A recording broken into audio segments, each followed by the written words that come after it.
This is The Philanthropy Show, connecting and inspiring philanthropy. Welcome to The Philanthropy Show. I'm your host, Luann Saraga Walters, and we are on the road in downtown Jacksonville, Florida. We're at the home of the new Jessie Ball duPont Center for Nonprofits. This building, the former Hayden Burns Library, 3 stories tall, 125,000 square feet, just experienced more than $20 million in renovation love and is now home to over 20 nonprofits. This is a vision in collaboration on many levels. Let's go inside.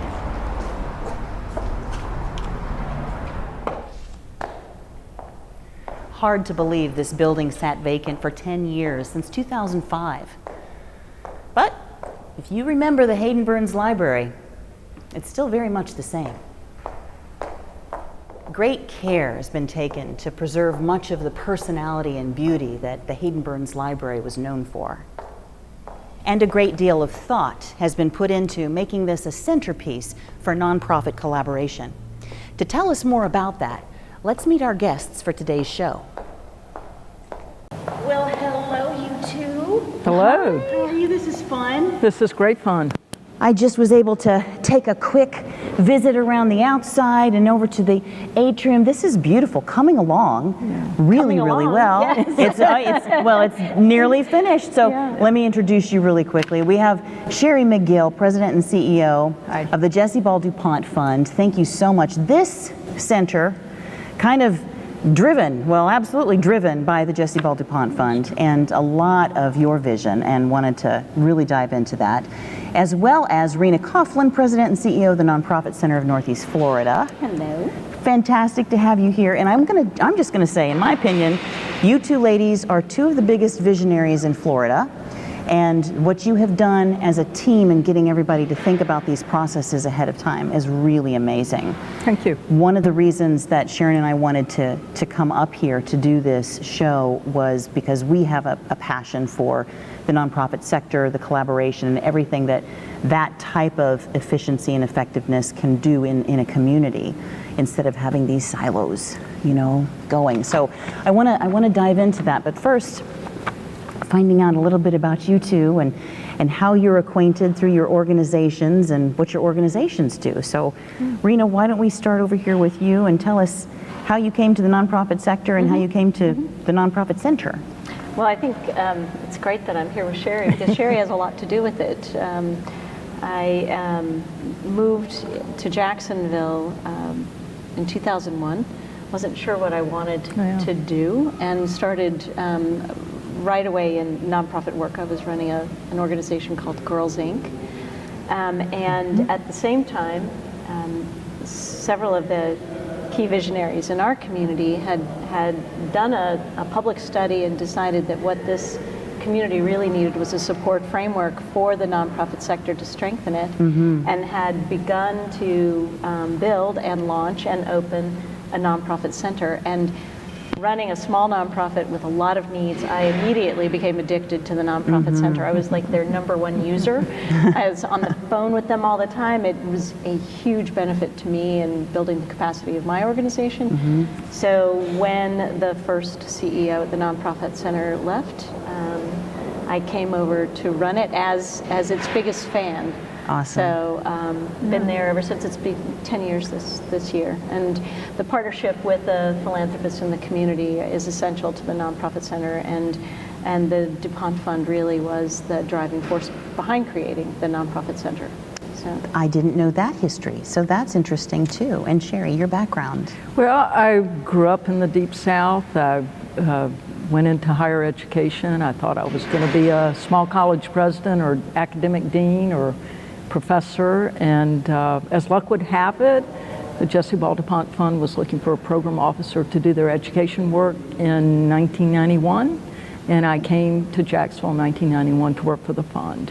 So I've been at the fund for 24 years. I became the executive director in 93, promoted to president in 2000, and it's just work I have great passion for, and great passion for the nonprofit sector. So I think a lot of people are familiar with the Jessie Ball duPont Fund from the name and from your red and white logo. What is it, and specifically, can you talk to the areas that you're supporting, that the fund is supporting? Because I know that's tied back definitely to Mrs. DuPont. Yeah, so Mrs. DuPont's will is a little bit, well, it's interesting. I don't know how unique it is, because if you look at that era of wealthy people when they created foundations, I think they all did something that was a little bit unique to them. So Mrs. DuPont restricted the fund's direct grant making to organizations she funded in the early 1960s. But it's a diverse, broad group of organizations. From higher ed, institutions like Yale and Georgetown, University of Florida and FSU, University of Miami, over 3 dozen small private colleges located throughout the South, to the tiniest congregation in a place like Port St. Joe. It might have 12 families. And so if you really look at what she did, she funded organizations at a community level. Today we talk about it being place-based philanthropy. She was ahead of her time in that respect. So 100 organizations we may fund directly in the state of Florida, for example, 100 in Virginia, 60 in the state of Delaware, and then certain locations throughout the South primarily, but not just in the South. She funded some organizations in California and Colorado and Texas. But her philanthropy was really concentrated in states and communities and in people that she knew, and communities that were served by organizations, nonprofit organizations, whether it was the church, the school and college, or what we think of as the traditional 501c3. It might be a historic preservation group of folks trying to keep the history of a place alive. So I think she was very rooted in community and in places. That explanation too, and the knowing of that makes sense to open a nonprofit center to fund that, because that's very place-based, that's very community-driven. You're educating and you're a resource for the community of nonprofits that are here, as well as this building, which is fantastic. And there's so much to this building. There's so much, but we got a sneak peek about a week ago from Leah Donnellan, VP of the Nonprofit Center, and she took us around and showed us some of the different things that the thought that was really put into this. And I think what I wanted to talk to the both of you about is, when I'm looking around this, number one, you've kept the beauty and the personality of this, the Hayden Burns Library. You did a lot of research to get that. But then number two, you really went into a lot of different levels in collaborating, bringing the nonprofits together, having the knowledge of what they need so that they can best work together in a unified space, right? Going into that. So tell me, what was some of the thinking behind the development of this center from that aspect of knowing, here's this community, again, Sherry, place-based, we want to help the entire community, not just this specific group, and spreading out. That's a lot. Well, we'll do this together. So I'll go first and Rena will add, let's say. So professionally, I've dreamed about this building for probably 2 decades. Wow. We were participants. This particular building? No. Okay. A place like this. Okay. So there are about 300 of these nationally now, but they're not as big as this. And I'm glad you said that, because I wanted to know, where this was replicated. So did you study those then? Okay. Yep, Rena did too. We did that independent of one another. But the first time Great minds think alike, right? Yeah, the first time I saw something like this was in Wilmington, Delaware. Okay. And we were a financial partner in that. And the Longwood Foundation developed a high-rise building that the DuPont company gifted to the foundation. Okay. But that was in 1998. What drove this shared concept, in part, was financial necessity and technology. And then this building just lent itself to openness and color and light and playfulness and being together. It's a public library. And if you had come in this building before it was retrofitted and rebuilt, what you would see is just this floor that had no walls. It was just enormously open. A reading room was here, et cetera, et cetera. So I think multiple things drove the development of what you see today. But if I had to use a word that's not overused, I would use the word share as opposed to collaborate. Of course, we expect co-location to drive collaboration. But this is a highly collaborative community and sector already. Amen. We are building on a history of collaboration. And I'm learning that with each person that we're talking to while we're here for this shoot of 4 shows. It's just amazing what you've done. But you were looking into the same thing, she said separately, about a building that could have, tell me about the thinking behind that, Rena. Well, I think, as Sherry said, that you start learning about capacity building in a larger sense, not just a workshop, but sort of a continuous, long-term investment in building the strength of the sector. And part of that usually has to do with supporting their infrastructure and their physical needs as well. And so, we had become part of a national network of nonprofit centers that supports shared service buildings. And we're in 2005. And I got a little ahead of myself and immediately wanted to raise a bunch of money and buy one, and let's all live and work together. I'm really glad I didn't succeed, because it wouldn't have been anywhere as well done as it would have been done more or less on the cheap, the way we sometimes do things in the sector. But I think that the coming together of both, what our vision was. We actually did a 2020 visioning in our organization to be in a shared services at the building. nonprofit center. Yeah, and I think that we envisioned a LEED certified building, and one where there was huge community space, and it's terrific that those two visions sort of came together. Luckily, one of us had the assets to make it happen. Sherry, you just said too that this community in Northeast Florida is already so driven by that shared culture. Where does that come from?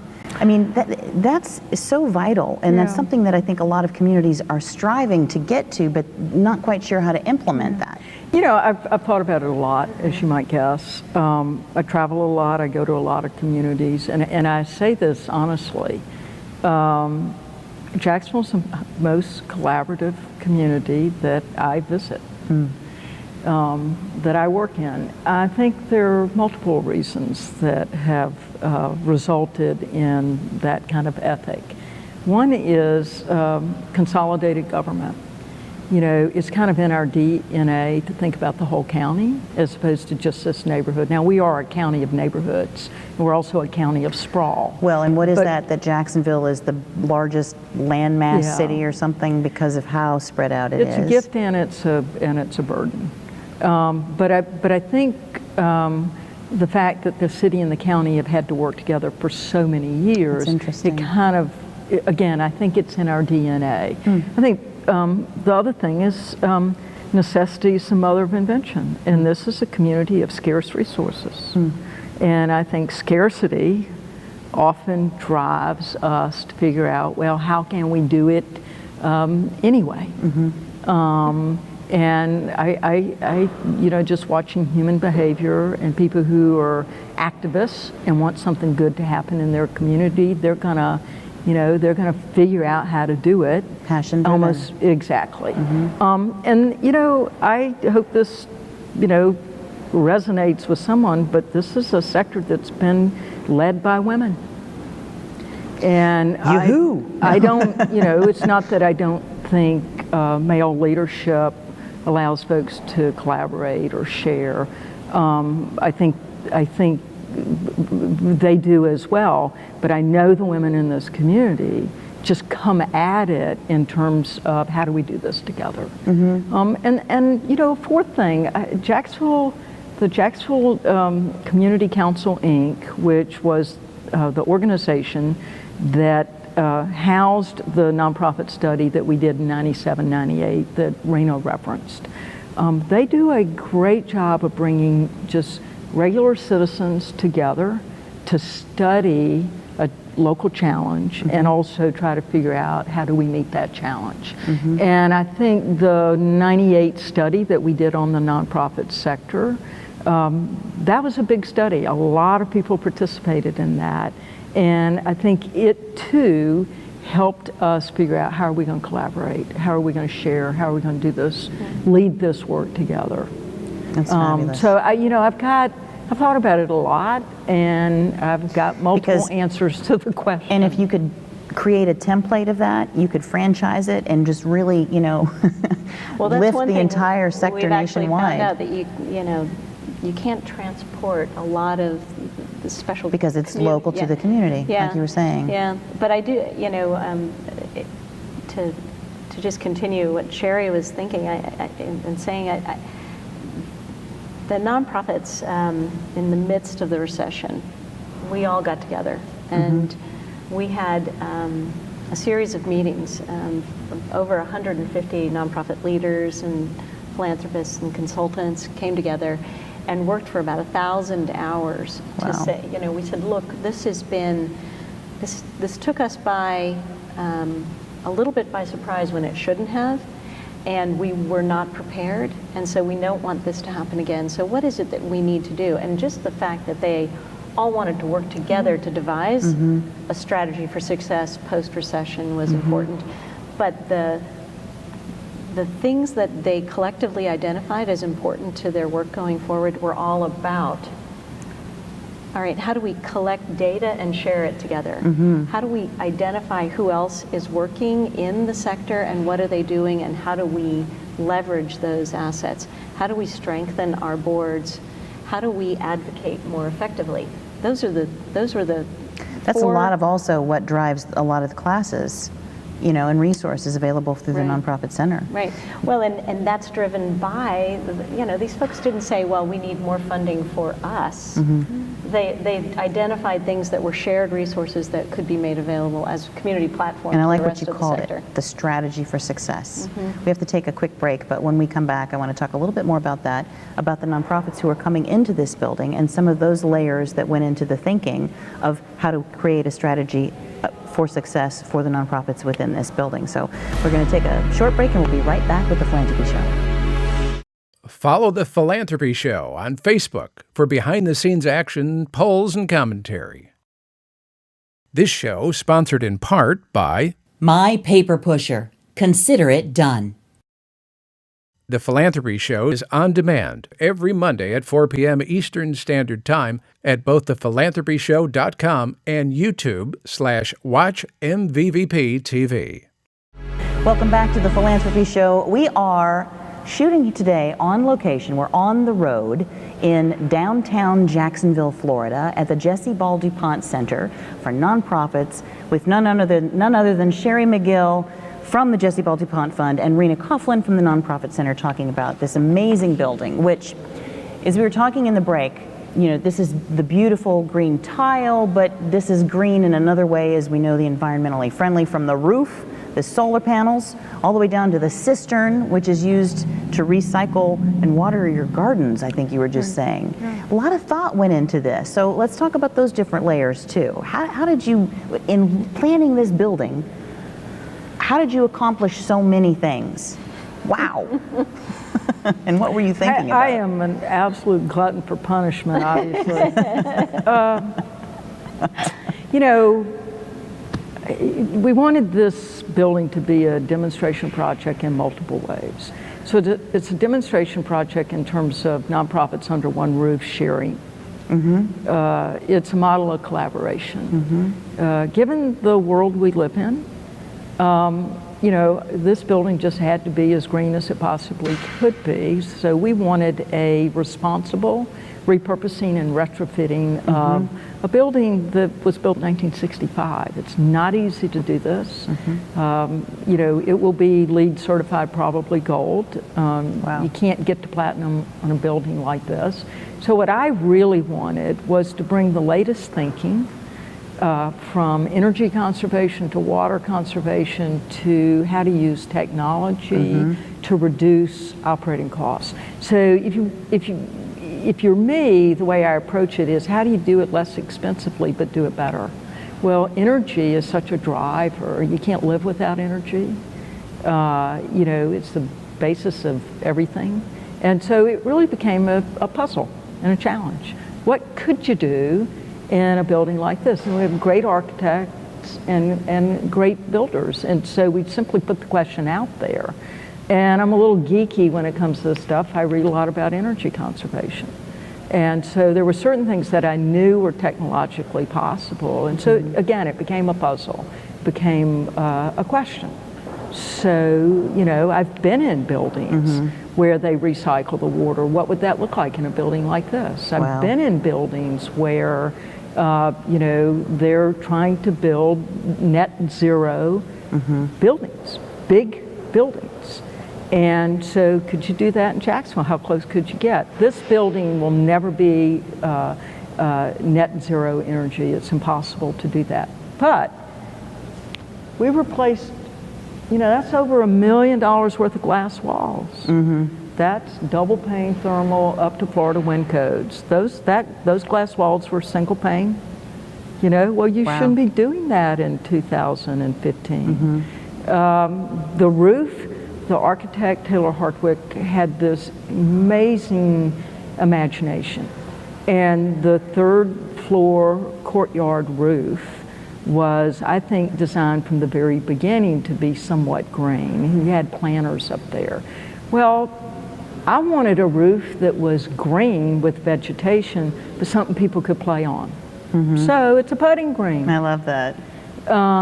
These South Gardens were here. I mean, we've refurbished them and planted, it's xeriscaped really, but if you look at the south side of this building, the tile screen and the bronze screen, that screen was there to cool the building.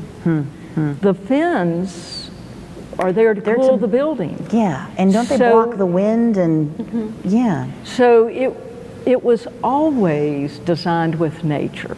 I mean, that's the way Taylor designed it. And so I think what we did was try to, as much as possible, again, this will never be a zero energy building, but to use that concept and just challenge the architect and the builder, how close to that could you get? Now, I don't know the answer to the riddle yet. I'm waiting to see the utility bills.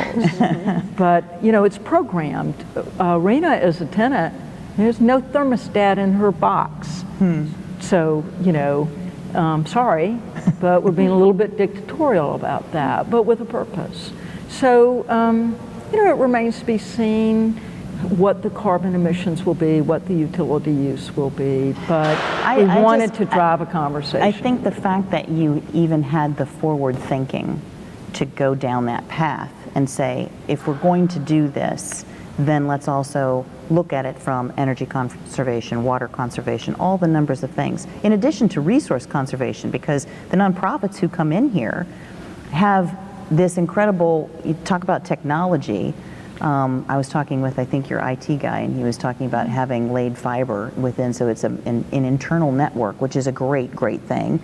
And how many nonprofits have you worked for or visited that you can't get on because the signal is so small, because the budget that they have to have any kind of internet is this big.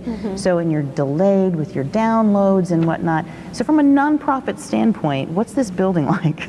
Well, I want to actually also tell the folks that not only was Sherry dealing with trustees and bankers and architects in the city, but she also brought the tenants into the conversation early. So that, you know, for instance, you were asking, you know, what's the process? Well, one of the early parts of the process was not even folks who necessarily end up being tenants, but she brought together focus groups of nonprofits saying, if you were in a shared space, what would you value? That's awesome. And so, you know, we did a series of conversations with, you know, dozens of nonprofits and gave them free rein. Think about, you know, what's your wildest dream about living together and working together, and what would that look like? So that was so early on in the process that it, you know, that was a big gamble, because you're putting out there you know, dream it, and wish we're going to list, see if basically. we can, And a lot of the things that people named were, you know, we want to work and live in a building that is highly considerate of the environment and of each other, and that actually reflects the value and the impact of the sector. And I think, check, check, check, and check. The other aspect of this is what can grow out of this building, because you took the time to ask what the nonprofits really needed, what they really wanted to work in an environment. Because, working in the nonprofit world, you may not want to come into a building that's just leaking energy, right? You want to be aware of where you're working. You want to live it and work with that same philosophy. But what can come out of this? I mean, I look at your shared lunch space, and like when Leah and I were talking, and she mentioned, who knows what two employees who work for two different nonprofits may be talking about something and stumble upon the fact that, hey, they have some shared journey that they can go on from two different projects that by collaborating, they're then benefiting the community even more. Right. Well, speak to that a little bit. What's the what we know vision from there? Collaboration, from it becoming this very attractive thing, both from the funding community and the nonprofit sector, trying to figure out what's a valuable collaboration and how do you incent them, and the thinking now is the more serendipitous and organic they are, the stronger they are. And so this is a perfect way to discover and not force collaborations. Because I think, going back to the idea, this is shared space, shared learning, shared opportunities. And this isn't just about the 16 or 18 or 20 tenants here. It's really about bringing the nonprofit sector into a place where those organic connections can be made. And that's one of the reasons why the duPont Fund is invested in hiring a building animator for this space. Someone who actually thinks about and gets to know not only the tenants, but what's going on in the community, so that they can nudge those collaborations along or nudge those relationships. So is this going to be one person who kind of is in the know of what all the nonprofits are doing? Yep. So like the networker, the connector. Bingo. Yeah, so not only will they be the physical scheduler and programmer, so coordinating events, but that gives them the inside look at what's going on and what are people interested in, valued. That's another layer. Yes. This is what I'm talking about. You seriously have thought on from here to here and here to here. You have thought of this expanse. This is a humongous. This is a huge, wonderful example of what you can do when you really have the vision toward doing that. We have to take another break again, but when we come back, I want to talk a little bit more about that and the hopes for. This was a vision for a long time. Like you said, you've been thinking about it for 2 decades, but now going from here to where? So what's that going to look like for the nonprofit community, for the nonprofit center, for the Jessie Ball duPont Fund? So we're going to take another short break, and we'll be right back with the Philanthropy Show.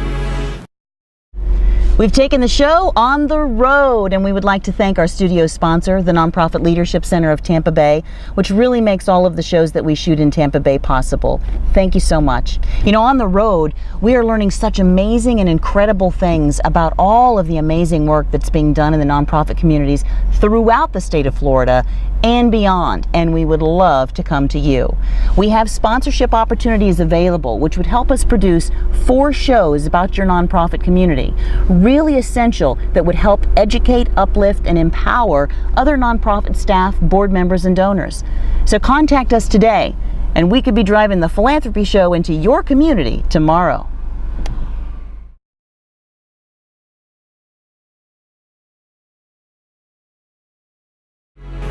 Welcome back to the Philanthropy Show. Wow, we have really enjoyed being at the Jessie Ball duPont Center here in Jacksonville, downtown Jacksonville. The former Hayden Burns Library turned into this amazing center for nonprofits. And before the break, we were talking about, this was a vision to come to here.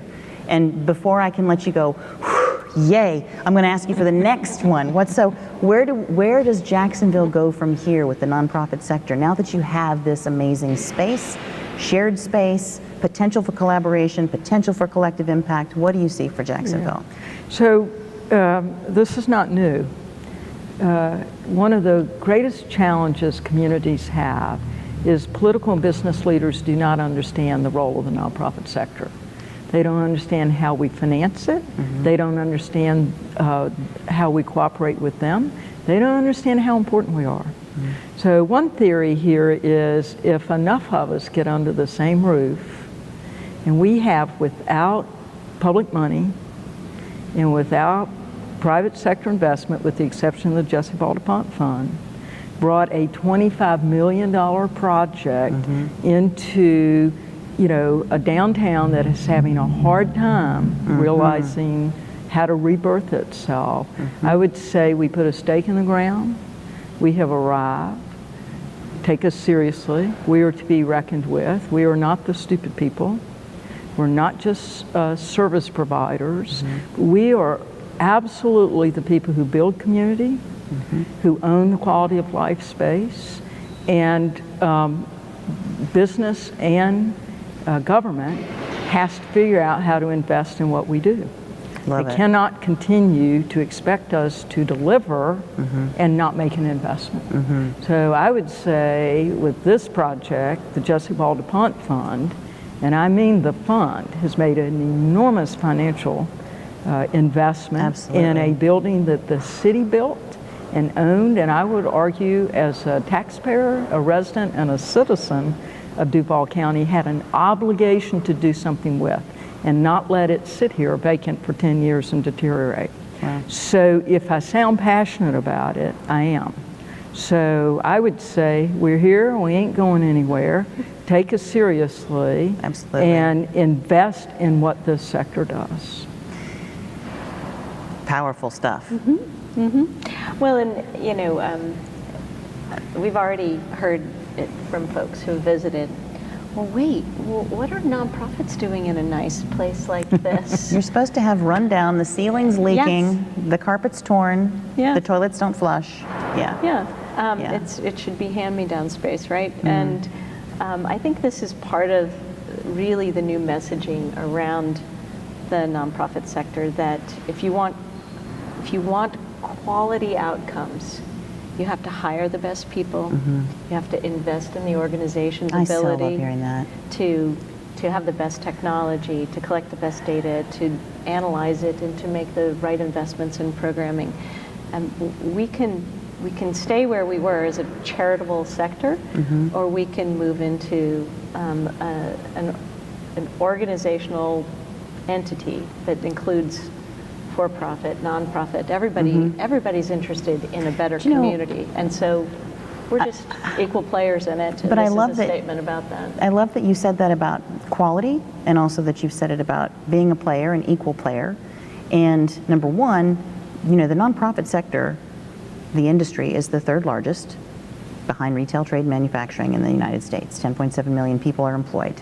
Now, that doesn't include the numbers of board members who volunteer for those nonprofits, or the numbers of donors who support those nonprofits. There's a lot of people invested in the nonprofit sector. But number two, that lack mentality that we've got to just really shoestring budget ourselves.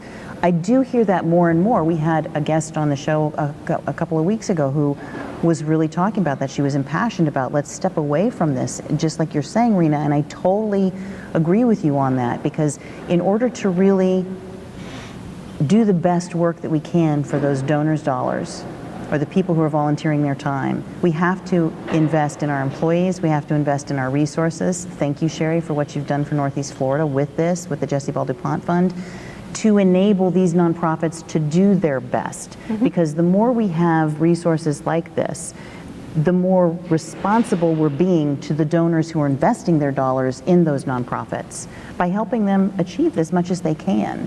I really believe in that. I love what you guys are doing. We're going to move now into our Truth or Care section, which is it's the personal ending of the philanthropy show, and that is, what is your heart's definition of philanthropy? Why do you do what you do? It might be a story, it might be a transformative experience, something that it's not necessarily your head that's saying this is why I need to do it, but your heart. Why? What does that mean to you? What is philanthropy? Who would like to go first? Fickle finger of fate. It's going to choose Rena. I'm happy. Sherry. Okay. Whatever. Go ahead, Sherry. Go first.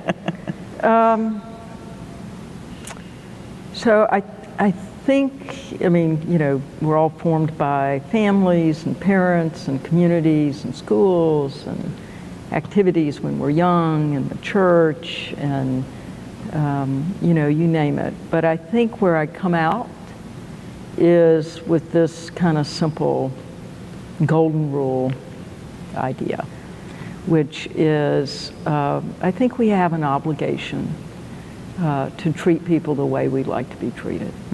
And I think folks who are vulnerable, whether that's financially or emotionally, you name it, none of us asked to be born. And, whether it comes from the church, in my case, the church and scouting, our obligation is to leave the place better than we found it. And so if I think about philanthropy, philanthropy is not, as Rena said, simply charity. I think, Mrs. DuPont talked about it being a social obligation. I think we have an obligation as people who share the planet with other people who aren't responsible for our own creation to do good works. And philanthropy is a means of taking private money and organizing it for some common good. That's kind of a simple definition of what it is. You can have a short view of that or a long view of that. But I think we have an obligation as human beings sharing one planet, to be good and decent people and help someone else along the way. Well, thank you for living that, because that's definitely you. So really appreciate it. Thank you.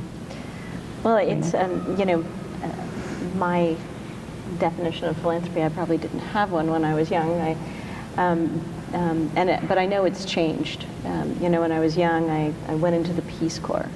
Cool. And so you do these things that seem both exciting and give you a good payback, and have a check the box social conscience thing when you're young. And but more and more as I age, I'm so much more invested in very simple things. The health of the river, or preserving the Anastasia sparrow seems really important to me. I don't have to go to Africa to do something really good. And so at the end of the day, I think it has a lot to do with, I did one of those personality indicator tests, and I don't remember what the term was, but I summed it up as being a cheerful egoist. So I'm entirely optimistic about humans and about the world, and so I feel like whatever I can do to continue to, support a better world and better humans makes a lot of sense. And I just want to keep it simple, and then I have to keep reminding my egoist side of myself that you don't get anything back, or you can't ask for something back, that you have to just keep giving and not asking for anything in return, because no strings attached is the best way to give. So. And you never know how that's going to come back to you, because I believe that everything that we put out does come back. And so look, but you're putting that out, and wow, here is this. And I want to encourage you to keep thinking in advance, keep that visionary process, because if you were on equal paths here, think about the next 20 years. My gosh, where is it going to be? Thank you both for coming on the show today. Really, I'm going to reach over real quick and shake your hand, because we're sitting about a football field apart, but nice to have you. Thank you, Sherry. Thank you, Rena. Thank you. This is going to wrap up today's Philanthropy Show. Make sure you join us next Monday at 4, and check out all the past shows in the Past Shows tab. Have a great week. We'll see you next time.